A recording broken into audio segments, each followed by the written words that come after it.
I had what their skills were, I had what courses were available, and then I had what skills were required based on the job postings for each of the different fields they wanted to go into. And the idea was it would kind of like compute like the shortest path through all these different online courses and textbooks and stuff so that you could go from wherever you were in your career to wherever you wanted to go.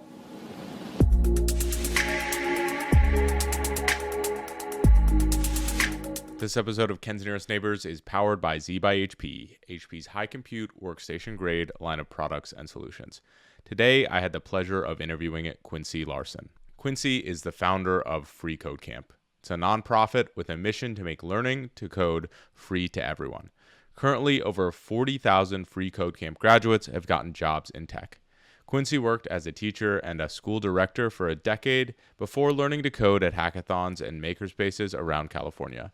He enjoys reading history books, taking his kids to the park, and trying to teach anyone who will listen to him. In this episode, we learn how Quincy went from being an English teacher to now running arguably the largest free coding nonprofit in the world. We also learn the benefits and drawbacks of running a nonprofit versus a private enterprise, and we hear about Quincy's secret technique for his incredible output. I love this conversation with Quincy. He is so down to earth and he clearly cares about this mission. I'm so happy that I could share this with all of you. Quincy Larson, thank you so much for coming on the Ken's Nearest Neighbors podcast. Obviously, I am familiar with all of your work with FreeCodeCamp, one of the best free platforms to learn coding, to learn some data, to learn all of these different things. And it's such a privilege to again, have you on the show to talk about the origin story and what some of the goals are for the platform, but also get to know you and your motivations and your story a little bit better. So again, I appreciate you just chatting with me here today. Absolutely. And Ken, I gotta say, man, it's really cool talking to you in real time. We met like a week or two ago when we talked about this, but like having watched your YouTube channel so much over the past year and then being able to like actually talk and interact with you is like a really cool experience. Also, I love the name of the podcast too. Thank you. Well, to be honest, I cannot take credit for it. It was crowdsourced. So the community is responsible for the name, but I absolutely took it and ran with it because I quite enjoyed it as well. Um, I think something we both have in common, right, is our love for education. I mean, to me, we're both producing a lot of free content online, and I'm really interested in when you started getting interested in the educational space, and the technology space for that matter. Was it a pivotal moment, or was this something that sort of snowballed over time? Yeah, so I have always been interested in education, particularly adult education. I have kind of like I guess, like a somewhat unique. I'm sure a lot of people actually have this type of background, but I dropped out of high school and I didn't really like.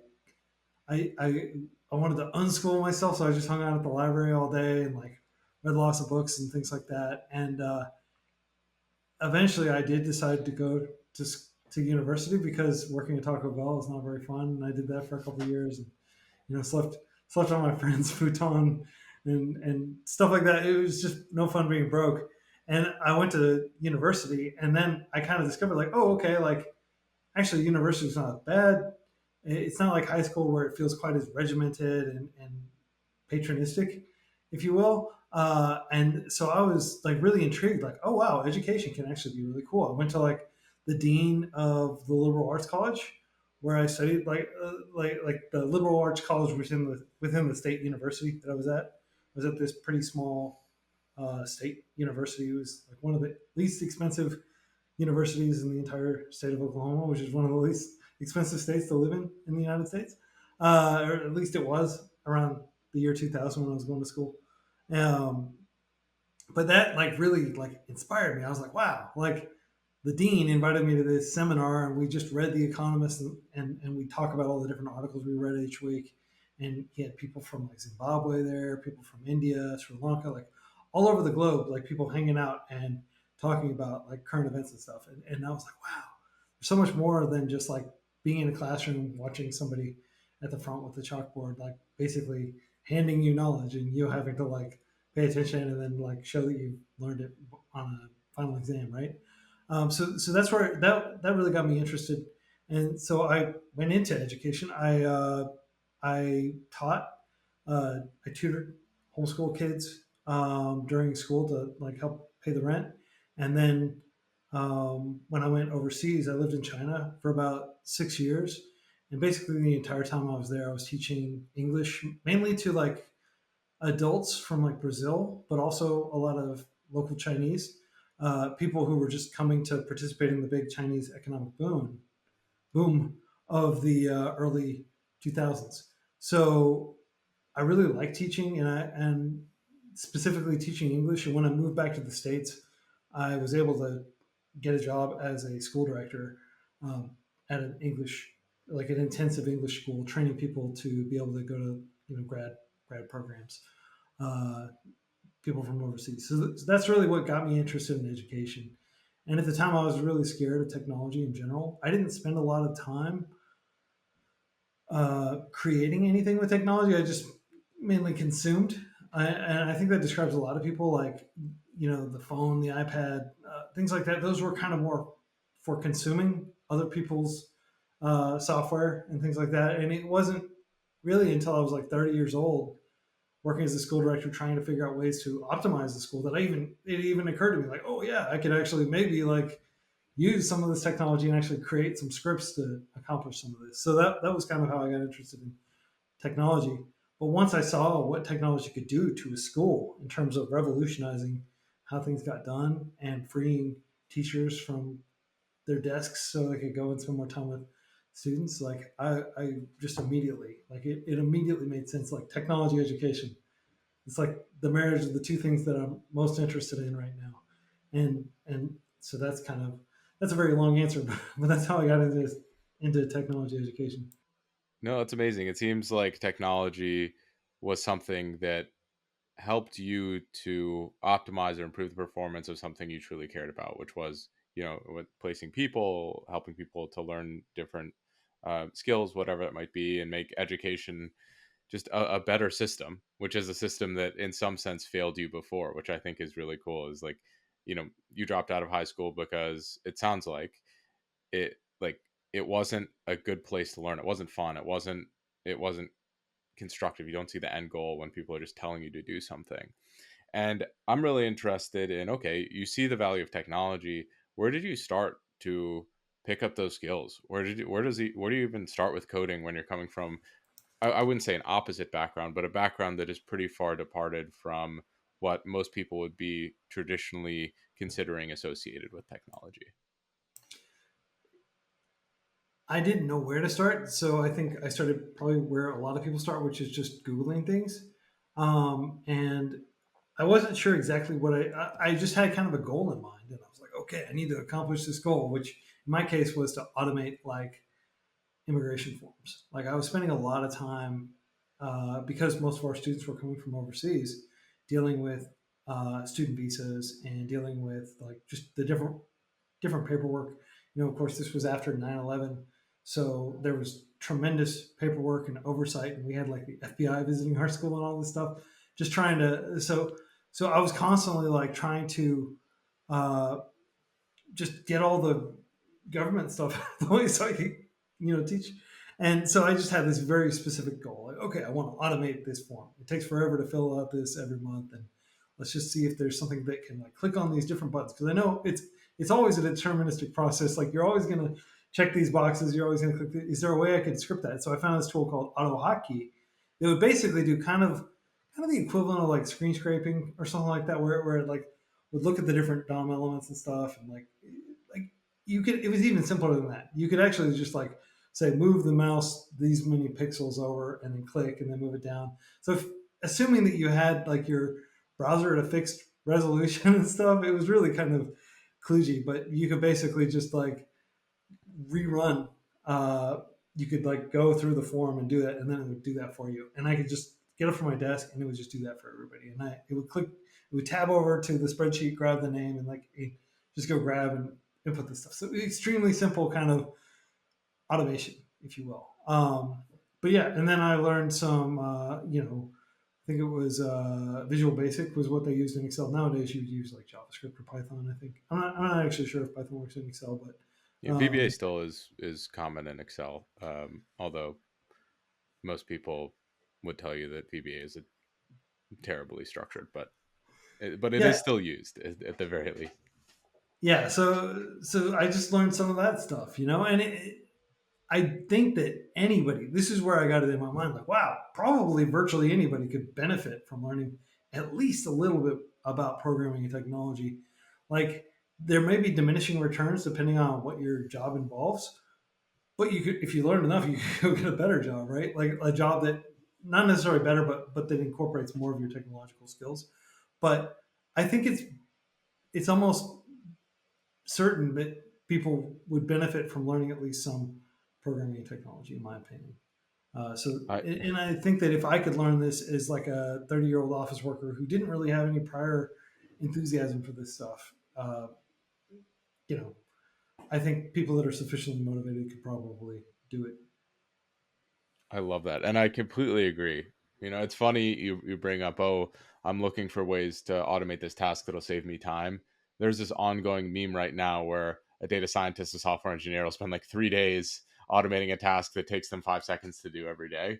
It's kind of funny that you're on the other side of that when you were just starting out. Is like these processes take me a really long period of time to do, and just putting in the upfront cost of learning some of the technical skills dramatically reduces that time, and it's directly useful to what you're doing right now. I think that concept of thinking about how technology is related to your job is almost the opposite of a lot of people in the data domain or technology domains, right? That is their job. It is technical, but thinking about the end goal and thinking about, okay, how can this facilitate what we're doing often cuts through a lot of the noise. It helps us from implementing things that are not overly complex or things that are just inefficient or wasteful. I'm interested from this experience where you're actually applying tools that are useful. How does FreeCodeCamp come out of that? How do you go from, oh, this technology is really useful, it's valuable in the situation I'm in, to, hey, I have this gigantic nonprofit that's helping, hundreds of thousands, I might even be millions now of people learning how to code. Um, how do you make that jump, and what happens in that void?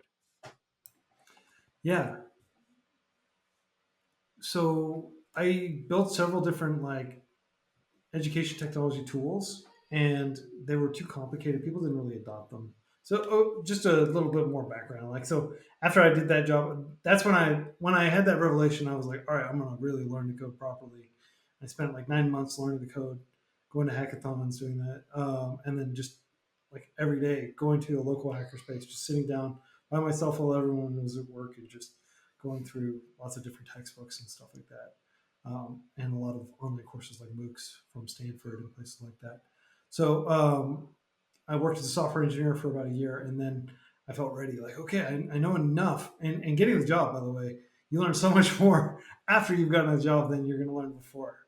That's when the real learning starts because you're working on a team, you got accountability, you're working with real life legacy code that other people have written, not just your own, projects that you built yourself. But so I just started iterating on different projects. Like, okay, I want to teach people how to learn the code. And for me, I was just like, okay, well, I'll just envision somebody like myself, like, you know, a busy office worker who's got a job and like all these other things that are keeping them from really being able to like drop everything and go back to grad school, right? Or something like that, right? So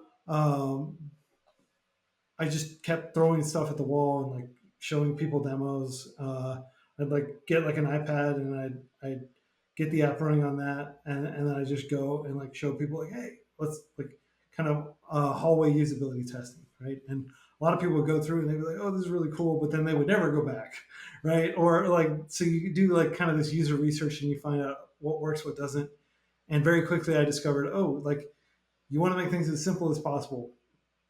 So after having spent like I don't know 18 months maybe working on this really sophisticated thing that was it had like downloaded about maybe like 5 or 6 million job postings from Indeed.com, and then I like downloaded the entire like I'd scraped all the different MOOC platforms and built this giant like basic index. And the goal was, oh, I'm just going to take whatever the person's current skills are. If they like sign in through LinkedIn, then I can get kind of a feel for like what their skills are, and I could just go through and analyze the text and figure out like, oh, okay, they have N years of experience with this, or they've worked with this technology at this company. So kind of builds like a map of what they where they currently are, and then ask them, okay, what field do you want to go into? And it'd be like business intelligence or like user experience design or all these different fields. And then so I had what their skills were, I had what courses were available, and then I had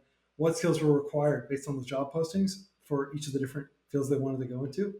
And the idea was it would kind of like compute like the shortest path through all these different online courses and textbooks and stuff so that you could go from wherever you were in your career to wherever you wanted to go. And it was really efficient. Like within like 2 or 3 seconds, it would do all this, and then it's been okay, just do this course, this course, this course. But that would be like maybe depending on like if you trace back the dependencies and everything. I mean, that might be like 30 courses. And one of the revelations is people don't want to spend 2 years of their life learning a bunch of books that your algorithm spat out in 2 or 3 seconds. Um, so it was like totally over engineered, and I was like hanging my head in shame because nobody used it. Like we had like 500 signups or something like that, but nobody ever came back. And I just felt like, destroyed because I spent like 18 months building this. And then I just stripped everything away, everything, except I was like, we need to make this simpler. Let's just teach JavaScript. And so that's the origin of FreeCodeCamp. It's just like, okay, we've got this incredibly over-engineered like Byzantine tool that does something that nobody really wants, but everybody can benefit from learning a little JavaScript. And that much has definitely borne out over the past almost 8 years since we created FreeCodeCamp. Since I was just in my closet, like kicking around with the initial prototype over the course of a weekend, I built like this Node.js app, stood it up and started tweeting about it. But yeah, JavaScript has proven to be very durable, and I'm really grateful that we focused on JavaScript initially, even though now we're just as much focused on Python. So, I mean, obviously there was this over-engineered solution, but how did you go about stripping it away to its core? I think that that's a problem that a lot of people interested in technology or working in technology have is we just like to keep adding features. We think complexity equals value. I mean, are there specific steps you use to get to that condensed kernel of what's really valuable? Or is it sort of a little bit of luck, a little bit of conversation, and I mean, it was just intuition, and it luckily turned out to be correct intuition. It like I mean, the high concept pitch. Like, can you describe what your business does within 6 words, right? Like, and I just kept trying to like shrink it down. Like, I mean, this is like a useful exercise in my humble opinion. Is just sit down and write out a paragraph. Okay, what problem do we solve, right? And see how few words you can get it down to without using fancy words, just like plain English words.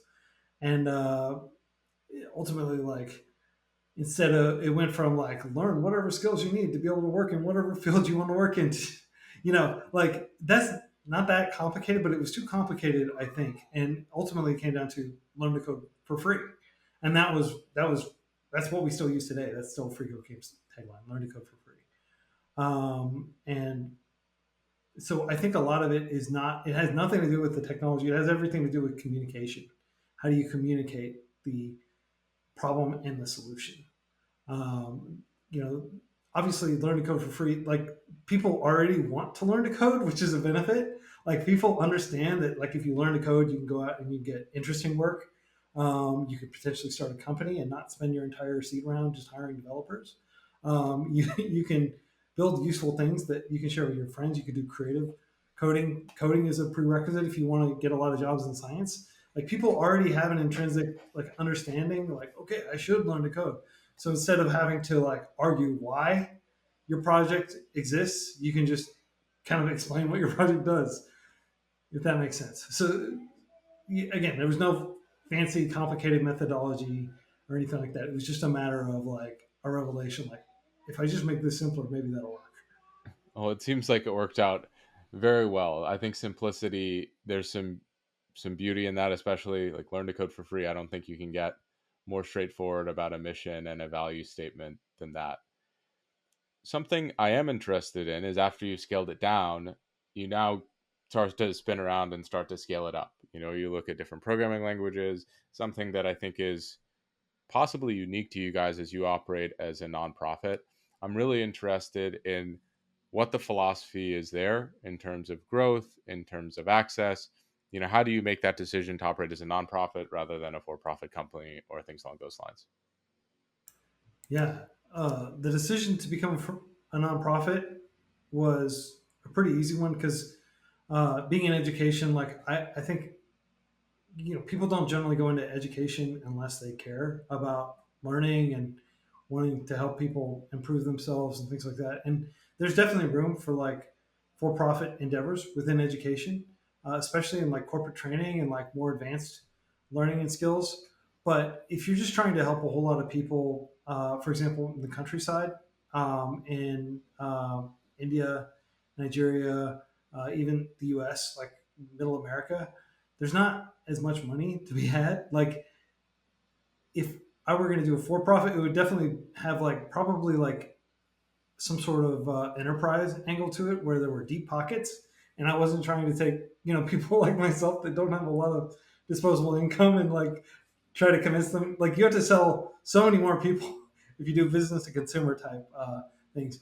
But anyway, like because we expected like very few people are actually going to give us any money at all, like, let's just do it as a nonprofit. So the ones that do give us money, at least they can get a tax deduction, and also they'll feel better about it because it's not like FreeCodeCamp isn't going to be sold or anything. That's another thing people don't necessarily understand about nonprofits is, at least in theory, like a nonprofit can only be acquired by another nonprofit, and there's not the same pressure because like I don't own any equity in FreeCodeCamp. Nobody does. Ken, you always own as much FreeCodeCamp as I do. All the people listening to this, I mean, it's a public charity, right? It's like the Red Cross, it's like the YMCA, it's like Doctors Without Borders, any of those NGOs, right? So um, it was a good fit ideologically, and it, it just didn't make sense to do it as a for-profit in my mind. So that was the main distinction. And if anybody is interested in learning how to do it, take the nonprofit route. It's basically the same. You create like a C corp, probably in Delaware, maybe in like your state. If you want to do it locally, we did it in California initially because California waived the fees for the first years, and then we moved over to Delaware. But you run it just like a business, except there's no equity and there's no shareholders to disperse money to. Like there's no dividends. There's like no exit strategy really.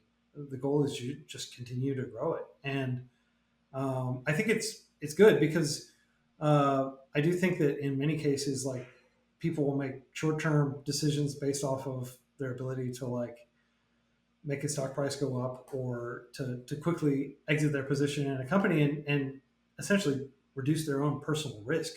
And I think those are rational decisions to make. But in a nonprofit, it just simplifies things because you don't have to worry about that.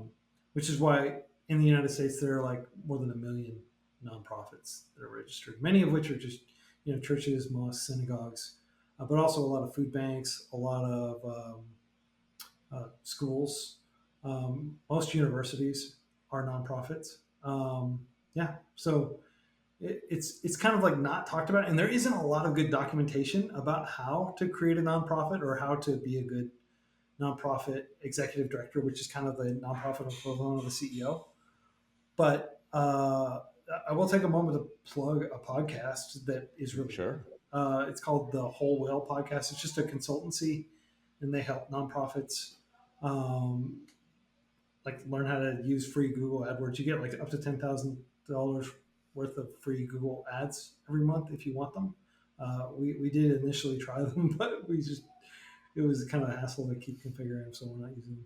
But like other little things, like you can get discounted, TurboTax and like all these different things as a nonprofit. There's like a website called TechSoup that if you're a nonprofit, you've almost certainly heard of. You can get discounted AWS credits and things like that.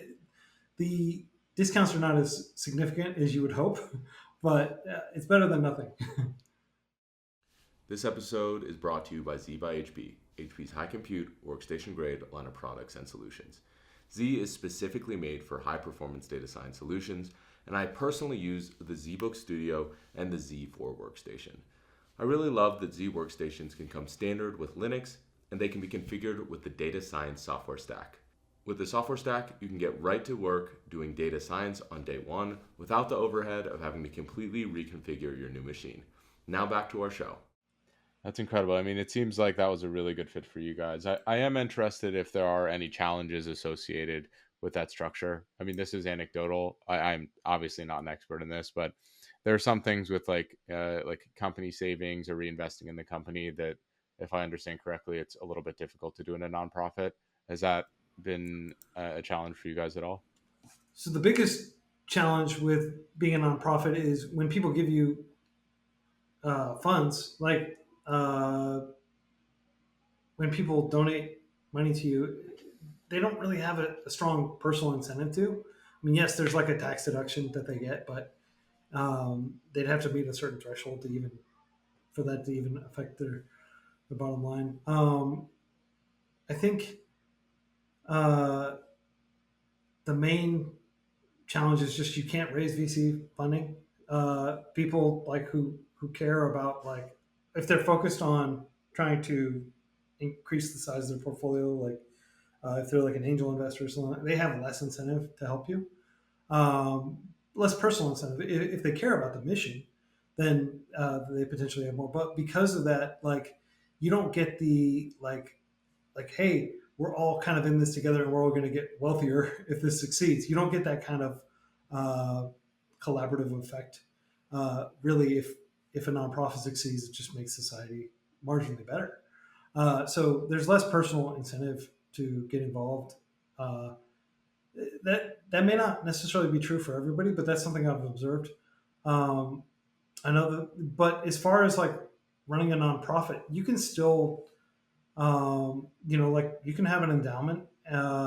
Harvard has a pretty big endowment. They're a nonprofit. It's like I think it's like $60 billion under management. So that's basically just like they just take donations and put them into like the stock market, and then they withdraw a certain amount each year that helps fund development, or they might withdraw an extra large amount if they were going to completely, start a new program or something like that. But it's surprisingly similar, I think, to running a traditional like LLC or C corporation. Um, and I do have managerial experience in the for-profit world. I worked at like this Japanese conglomerate for about 5 years. So I haven't seen like significant differences between the two. Well, speaking of significant differences, I mean, I think the way that you're approaching education is very different than the traditional, like, university setting approach. And I'm interested in how you see Free Code Camp growing in the future. I mean, is there a clear vision for where you'd like it to go? Is it just expanding on programming languages, expanding on disciplines, maybe data and those types of things? Or is there something greater that's unifying everything?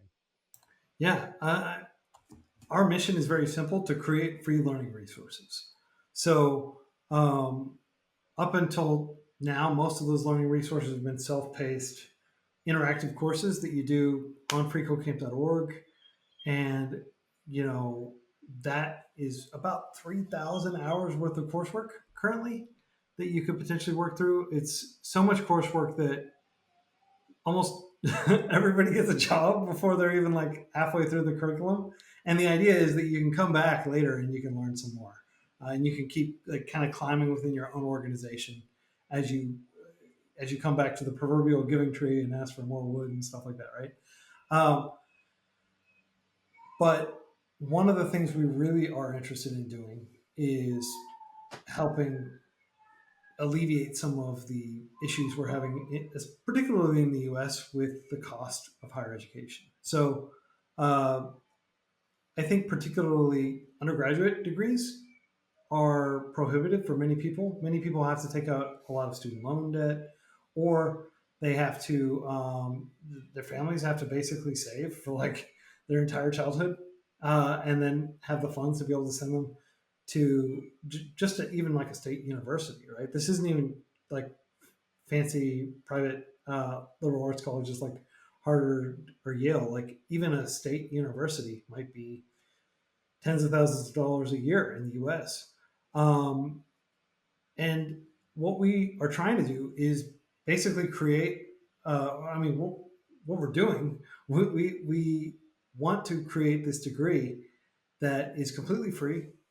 At least the free code camp component of it will be completely free, and it's a bachelor's of science in computer science. So you'll be able to earn an accredited 4-year bachelor's degree, not from FreeCodeCamp, but from a traditional 100-year-old state university that is regionally accredited. And what you'll do is you'll do the first 2 years or so of coursework through FreeCodeCamp, and then you'll transfer in. You'll just pay tuition while you're doing the remaining general ed and electives and stuff like that at the university. So it will not be completely free, but it will essentially like have the cost of getting a degree. And then later, it's possible that we'll be able to incorporate our own full blown end to end university.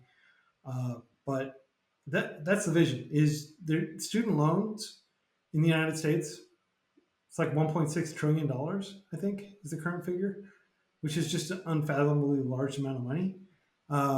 With I feel like I personally owe about half of that. So after my multiple degrees, so definitely, definitely can resonate with that, overarching theme of like education is too expensive. And in some sense, I think it's a little bit funny on a data podcast because from what I understand, and from the book by Kathy O'Neill, Weapons of Math Destruction, it seems like data and faulty models were a little bit the cause of that problem to begin with. So, if I remember correctly, it all starts with the ranking system where schools are being ranked based on how beautiful the campus is, like the exit opportunities and all these things. And the really important thing that they left off of the college rankings was the cost of attendance or cost per value and those types of things. So, universities had this crazy incentive to just inflate prices without actually, and the way that they inflate prices, or the way that the reason they're inflating prices is to buy all these things that help them go up in the rankings. And since price wasn't in the rankings, it created this terrible negative feedback loop that just sent tuition costs skyrocketing. And I think it's really incredible that you can be part of a solution to that problem that my data ancestors may have inadvertently caused. Yeah, a lot of it is just misunderstanding incentives, just presuming that university degrees would always absolutely be worth it, not realizing the sheer earning potential differential between somebody who gets a degree in like social work versus somebody who gets a degree in computer science, which I believe is still the highest compensating undergraduate degree you can get. There may be specific specializations of engineering that pay more on a given year, but computer science is like extremely portable. It's extremely broad and useful. Um, so there's a book that I would recommend for anybody in the audience who likes reading about finance and also history and like the overlap between the private sector, public sector. It's called The Debt Trap. It just came out maybe like a few months ago, but it's by a Wall Street Journal journalist who did all this research, and he writes this really compelling story about like a lot of the people who are trapped in the system, like people who didn't finish their degree, for example, but still have a whole lot of debt, and people who did finish their degree, but even with their jobs, they're not making enough of a dent that they're ever likely to be able to pay off the debt. So, yeah, I think that it'd be fantastic if the federal government could address this. I am not going to sit back and just hope that it works out. I'm not going to sit back and hope that the universities who don't seem to have an incentive to decrease their costs are going to somehow fix this. I think it's fantastic that people like Michael Bloomberg are giving like $1 billion to John Hopkins so that people can go there without having to pay tuition. But I don't think we should rely just on the largesse of very wealthy people to try to fix this extremely system or patch band-aids onto it. I think what we need to do is come up with alternative solutions, and so that's what we're trying to do. Is just trying to do this small thing that hopefully makes it a little more accessible. And of course, we've just been talking about people here in the U.S. who even have the option of attending U.S. universities. The reality is that a lot of people who are in rural India, rural China, places like that, it's just prohibitively expensive for them to be able to travel to the United States, even if they can get a visa and be able to attend our university. So my hope is that this program will also make it a high quality American education available to those people as well if they want it. So American education, I think, is a really interesting talking point. Something that I'm noticing you're doing is your goal, at least in the short term, is to integrate with university systems. I am of the belief, and I think many people are of the belief that the university system as it is now is unbelievably antiquated and it needs reform. It needs another alternative. And it doesn't seem like, because of a lot of bureaucracy, because of social signaling, a lot of these things, that people can get away uh, from needing a university degree to be successful in the job market, at least in the short term. How do you see that changing? If it is even going to change, I mean, are we always going to be stuck paying thousands of dollars going to colleges, or are the other options out there becoming increasingly viable and trusted? Yeah, so I mean, it may change, it may not. Is the thing. Like, and the best time to plant a tree was 20 years ago. The second best time is now, right? Like, well, like, we don't know what's going to happen, but like FreeCodeCamp, we're just kind of like hedging against uh, people not being able to figure out a solution. Corporations continuing to cling to credentialism when looking at job applicants. I mean, it is a convenient way to sort for class, right? It is a convenient way Yeah. to sort for people who, I guess, in theory, had their stuff together and could actually get through a university degree program.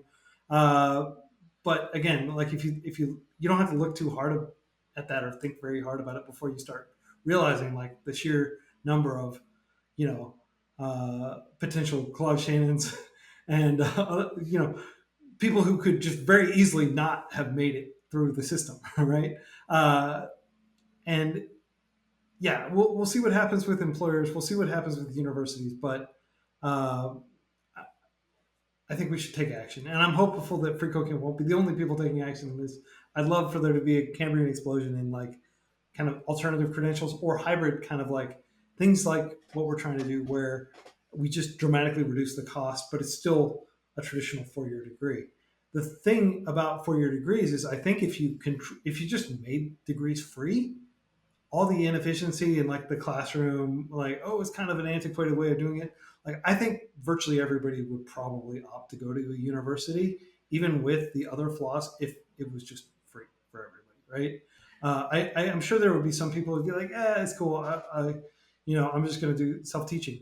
But I think most people would be like, cool, if I could go like live on a university campus and have kind of a college experience and do all these things. I think most Americans would be down for that. And what you're seeing in places like South Korea, where they're investing heavily in making education affordable, and like they're getting a huge number of people to actually go to university degrees. And they won't necessarily have to say like, oh, we're just going to dispense with degrees and like degrees aren't a requirement anymore. If you can just make it to where anybody can go through that, it can be kind of a rite of passage, and you can require people to do that. But when universities are so expensive, it, it's not tenable for some people and it is for others, and that creates a more classist society. I think it's fascinating describing free education as a more efficient system. But in some ways, I think that that's absolutely true. I mean, you look at how universities are run, just the model they run on. So I taught a university course this past year, and did I really need to be there in person teaching that? I mean, I wasn't in person; I was virtual. But could they have not recorded the lecture and played it year over year and just sent the kids to me and off for office hours?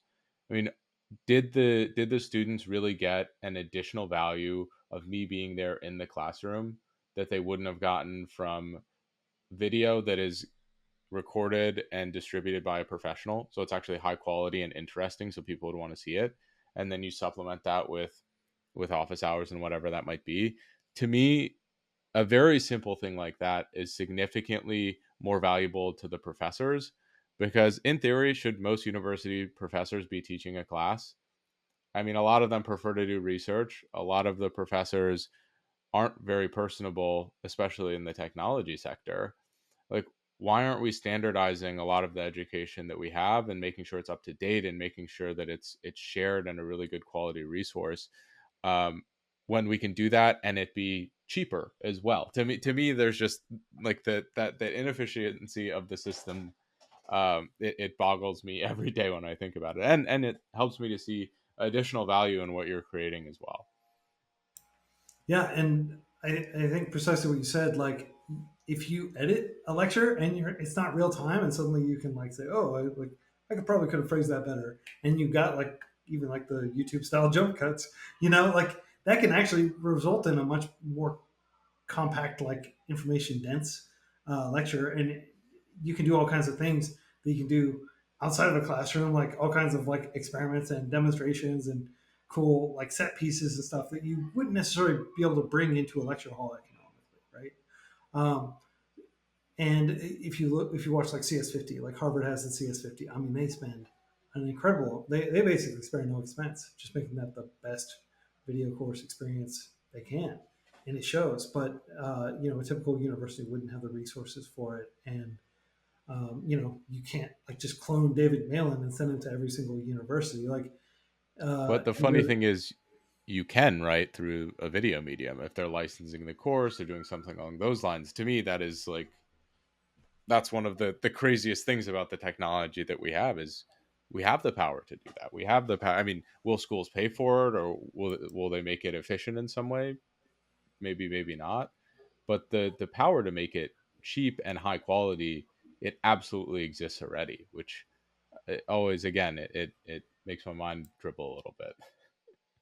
yeah, 100% agreed. So I hope, I mean, like I spent a huge amount of time. I've got lots of like online course subscriptions, like I think like Nebula, the Great Courses. Plus, it's called like Wondery. I watch like a lot of philosophy and history stuff on that, and then of course like YouTube just has tons of amazing video essays, bunch of good tutorials. So like, and I can do it when I'm like holding my kid or walking around the park or something like that. Podcasts have opened up a whole new dimension of just being able to do other things and learn. Uh, the idea of reporting to a synchronous course with like a professor and like 50 other people in a Zoom call or a Google Meet or something, it just seems like we're taking all the like we're overlooking a lot of the actual benefits of the technology in favor of trying to like shoehorn in some semblance of the old way into that technology. So I think you and I are in 100% agreement. It's funny, when I was a grad student, I started off taking everything in person. Like, I'm very extroverted. I like talking to people. I learn very well when I collaborate.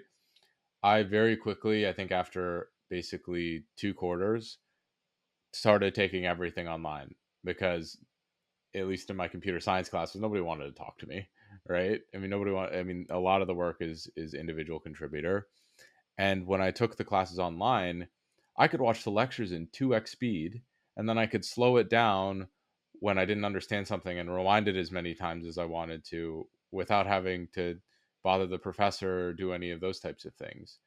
And just the flexibility that adds. I mean, I do that on YouTube. I watch pretty much everything in 2x, and then I rewind it or adjust it, and I can hear exactly what I want, get exactly what I want out of the experience.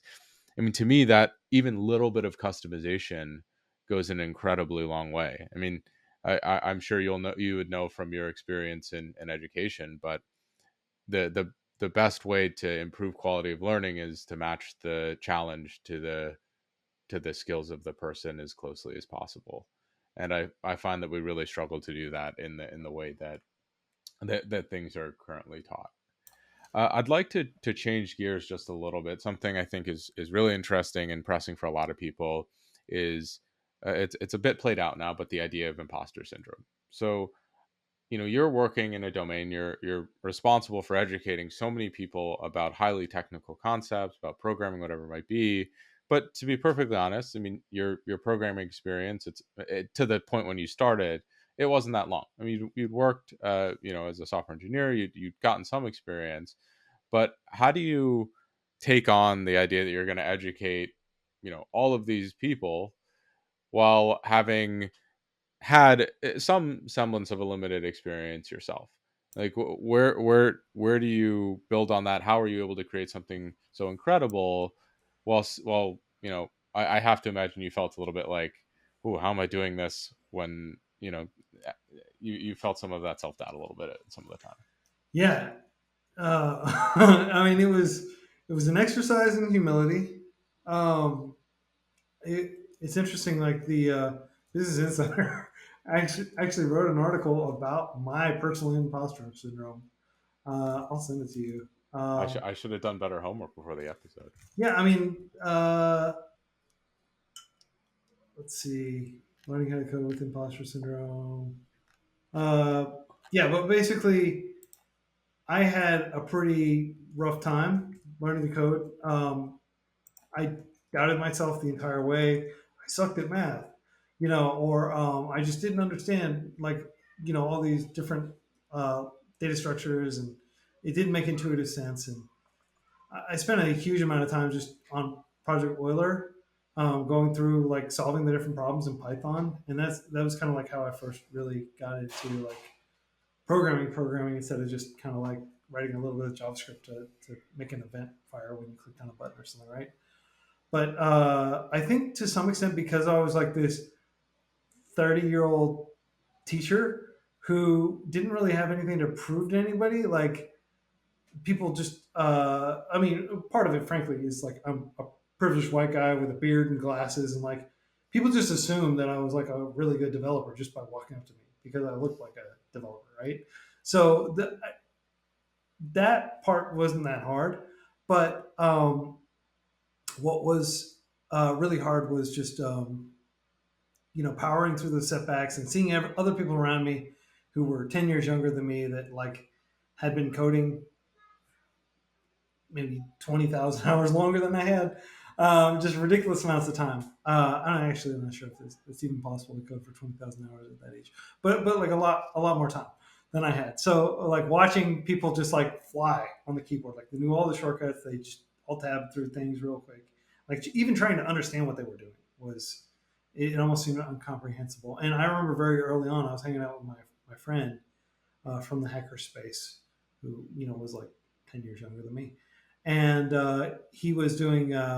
He was like using Emacs, and he was like, oh, every day I write a log, and he'd like do so many different hotkeys like from his Linux box that like within about 20 seconds he would open up Emacs, he'd write the entire thing, and he'd like save it to like the different format, and it would go in this file, and then it would be pushed to his remote backup and all this stuff.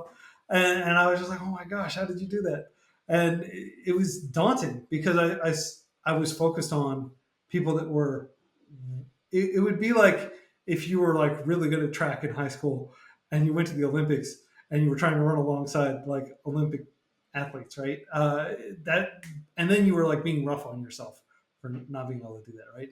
But in a global kind of like workforce, like back in the day, maybe you'd be like the fastest runner in your town, right? So, but the difference between you and like the second fastest runner wouldn't be that dramatic, but the difference between you and the fastest person in the world, who's really the only person that the attention is lavished on, right? Like everybody's focused on Usain Bolt, who's the second fastest runner. I don't remember, right? So, um, it's easy to like get caught up on that and look at like the rock stars, right?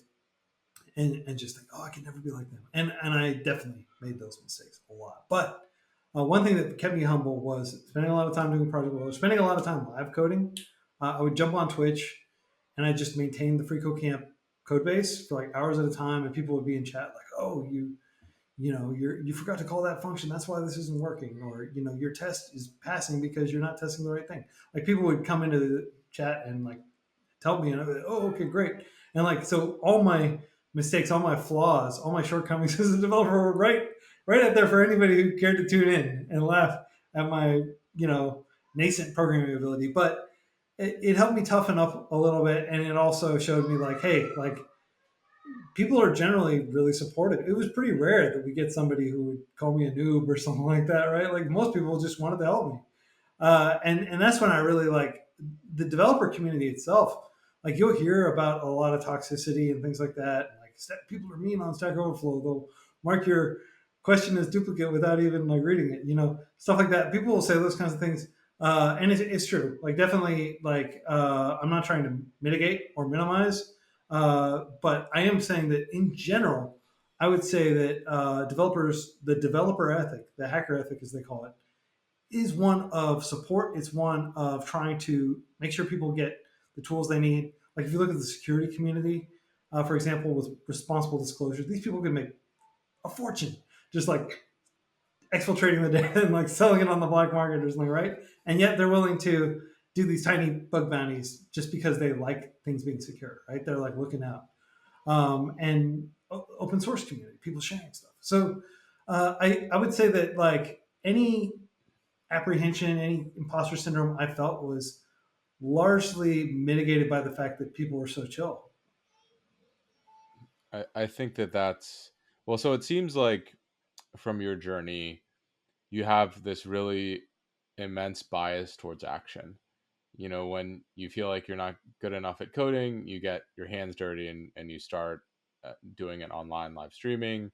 When you're working in education and the forms aren't being filled quick enough, you seek to automate that as quickly as possible.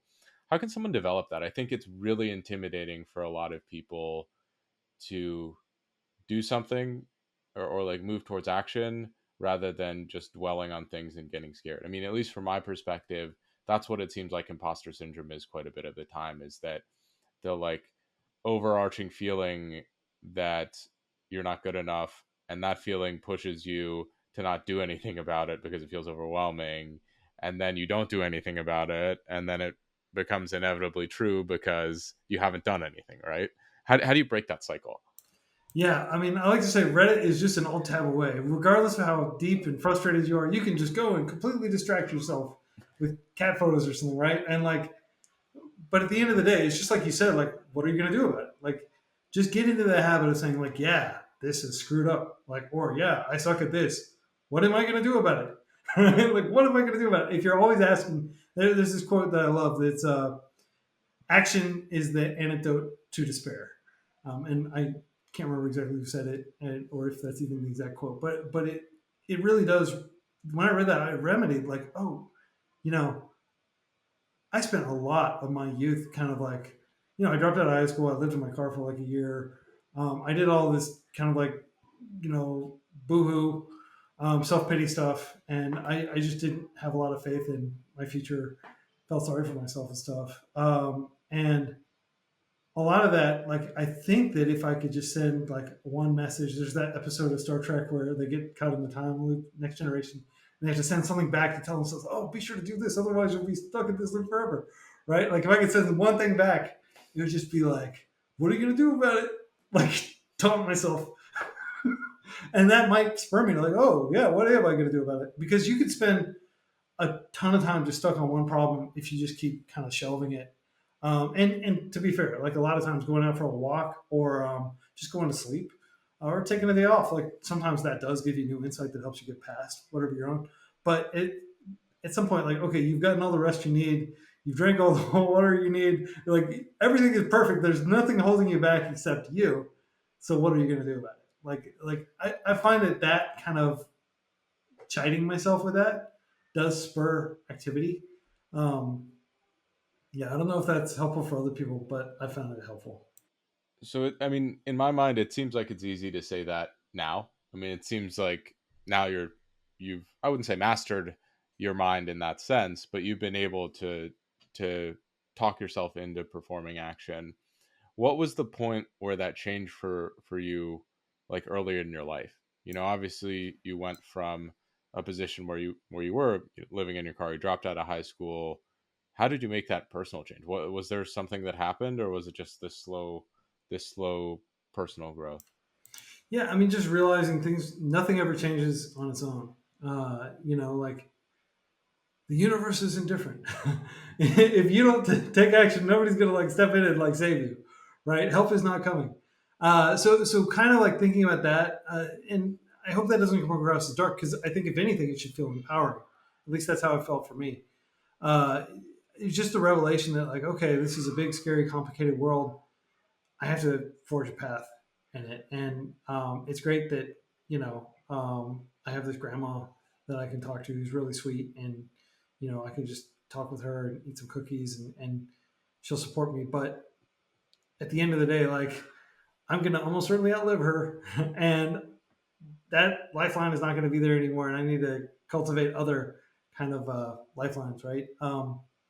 I mean, like I'm without trying to sound like a stereotypical tech bro, like read Stoicism, read Marcus Aurelius, But I mean, I do. I read that stuff, and I spend a lot of time thinking about other people who faced like adversity and what they did about it. Um, yeah, I don't think there's like you can read like motivational books. You can and like the advice in those books is pretty actionable in my opinion. Like those self help books, like they do work. The issue is that like they don't work if you don't work them. So uh, yeah, it's one of those things that can't really necessarily be articulated. Like you almost need to hear it from yourself, which is why I ask myself all the time, what am I going to do about it? You know, I hope that's not too abstract and like philosophical. I hope that's actually useful. But at the end of the Well, day, so in terms of concrete, frameworks that I use to be able to get things done, I mean, I've got like a grab bag of advice I could throw at you if that's helpful.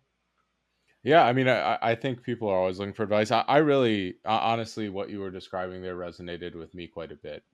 I think at the most basic level, it comes down to physics. I hope I don't butcher this, but an object at rest stays at rest unless acted upon by an unbalanced force or something along those lines, right? Hmm.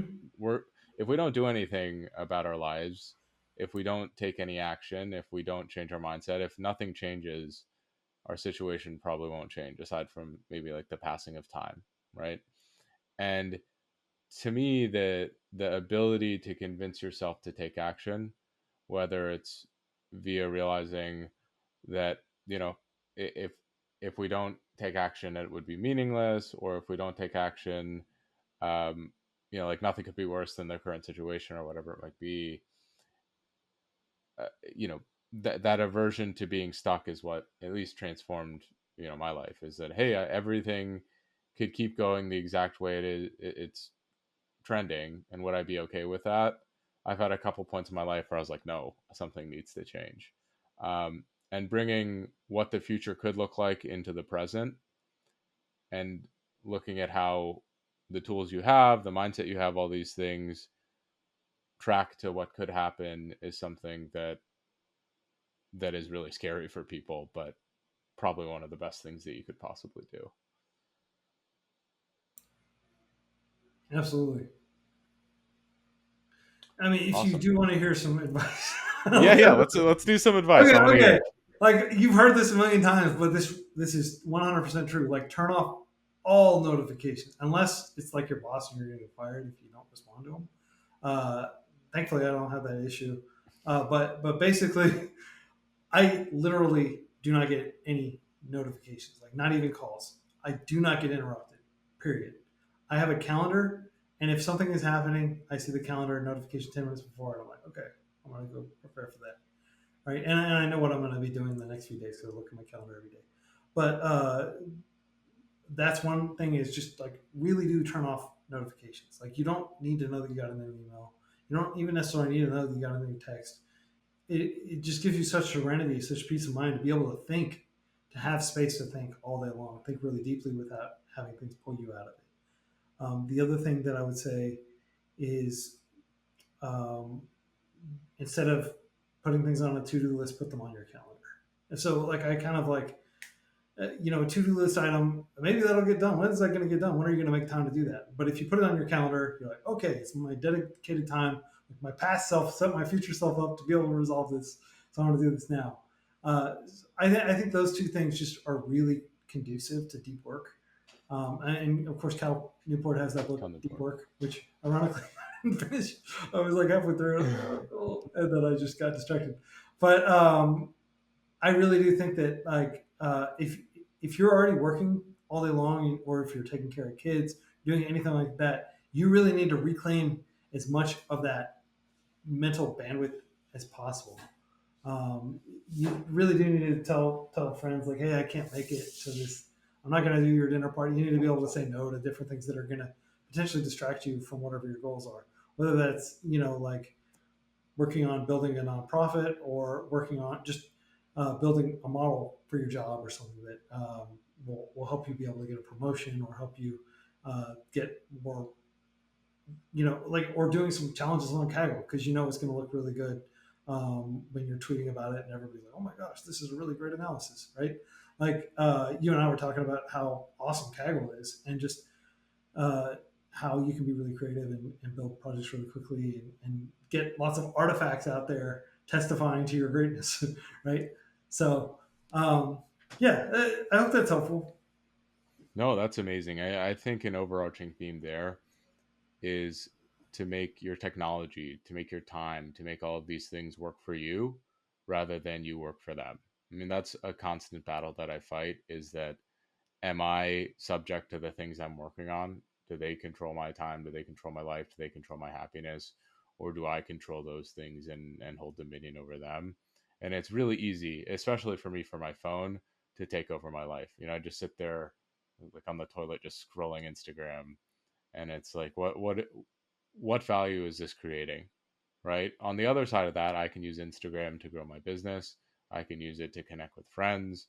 I can use all these other platforms to grow and educate people. And if I use them in that way, and I almost explicitly use them in that way, they're creating a lot of value in my life. If I use them in the other way, stuff is really degrading. So, um, those are all the questions I had today. Quincy, this was so incredible. Are there any parting words? Any last things you want to touch on aside from go check out Free Code Camp? I'll make sure to link everything related to them in the description Yeah, below. absolutely. And if we have a lot of open data sets, if anybody wants to dig into them, we've got the new coder survey that we just published a few months ago in partnership with Boston University. So that's like, I don't know, like 20,000 records or so. It's like 20,000 records, students responding, like people learning to code. If you all want to do some analysis on that, well, like if it looks promising, I'll tweet it out. I'll share it Yeah, with, I might even analyze that. That sounds awesome. yeah. And we're doing some other really exciting data science work. Of course, we are building a data science curriculum, but it's going to be mostly math. Like that's the real, at least that I've observed, and I'd be happy to be corrected on this, but like so much of what people really need to know is just stats inside and out and getting really good at Python and then having that tool set and that mindset to be able to approach it. We do want to teach data engineering too. I don't know if any data engineers listen to Ken's Nearest Neighbors, but like if anybody's interested in creating some courses around this, is very popular topic that nobody seems to know very much about, and we've just had the hardest time finding people to potentially create like a video course or some tutorials about data engineering. So I that's my plugs. on my trip, I met at least 3 data engineers, so I will connect them with you right after we get done here. Absolutely. Thanks again for the opportunity to be on your show, and I've really enjoyed listening to it.